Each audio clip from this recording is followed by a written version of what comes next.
At the start of this course, I read through the course materials and chose the Exploring Materials option, which I'm so glad I did. It was a real chance to revisit and reevaluate and re-explore materials, and also to use some materials and processes that I'd never used before, I'd never tried before. I got into playing with the traditional natural dyes, which is something I'd never tried. I'd always been terrified of them, to be quite honest, because everybody always said how unpredictable they were. So I'd always steered clear of them. But I was looking for something to add some authenticity to the work. I'd made some lovely samples, some of them are here, but they were lacking something, and that's something I decided was in the colour, and I wanted that variation of colour that can be achieved by the natural dyes, and I really enjoyed that part. My tutor feedback generally centred around my sketchbook and critical thinking. I'm not very good at using a sketchbook unless it's for design work. I'm not one for going out and painting or drawing.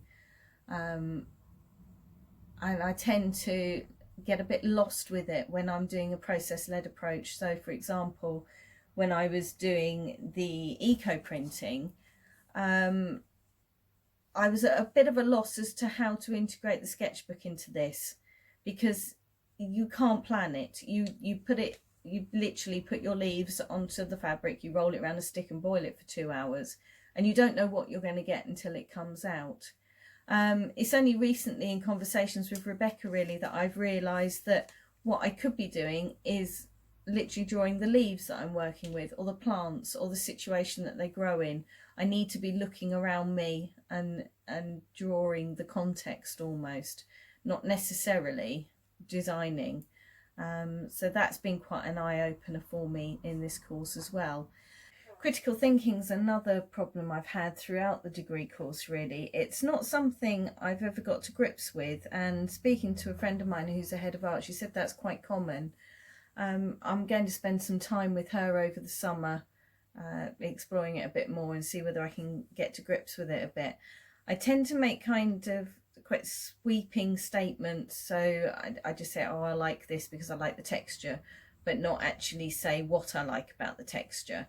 And that's something I've just got to work on and just watch and double check that I'm not doing that. I'm finding describing things and explaining how I'm thinking a lot easier on a camera, so it might be that it would be a good idea for me to perhaps record what I'm thinking and then translate it into written work, and it's something I will be working on over the summer before I start level 3. Hurdles I've faced, the biggest one I think everybody has faced this time has been the COVID-19 outbreak. It put a complete break on getting hold of materials, visiting any exhibitions, visiting libraries. It's really thrown a bit of a spanner in the works, even down to the assessment. We were all used to packing up our stuff for assessment and sending it off. This time we've had to learn new skills to explain and show our work. I've chosen using video. I've used my camera phone the whole way through, nothing fancy, but it's still been quite a big learning curve, and how to present your work when it can't be physically held or felt has been a big challenge.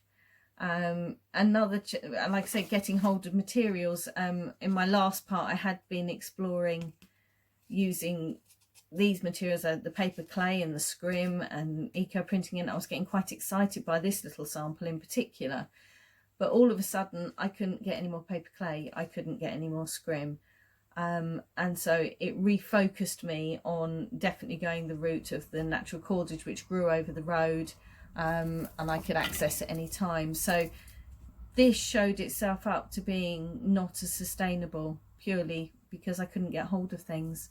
Whereas this obviously is a lot more sustainable because it's there on my doorstep. I can access it, I can use it, I can change it. And I think overall that's probably the biggest thing I've learnt from this course, is that I can think outside the box. I can push that envelope. I can really try new things and not be scared to try new things. Don't take the easy option all the time. Don't always take the safe option where you know exactly what you're doing before you start, but actually take the time and go and do an extra course like I did with the cordage. I'd never made cordage before, and I wanted to do some weaving, so I went and did a little basketry course. It was only a day, but it opened my eyes to so much, and it's really developed to the way that I see my practice moving forward. I will be using these kind of materials moving forward. The idea of sustainability will be staying with me within my work, and I will probably continue to have a slight historical feel to it. I'd like to integrate some really ancient techniques, maybe things like corn dollies for sculpture, or lace making for creating fabrics, but using these very unusual sustainable materials. And I can see that is where my future lies with my practice, and I'm very excited by that. And it's this course that has enabled me to do that, because it really has opened my eyes to different possibilities and what I can do, and that real honest authentic connection to my materials, which I've never had before, and I think I've been searching for quite some time.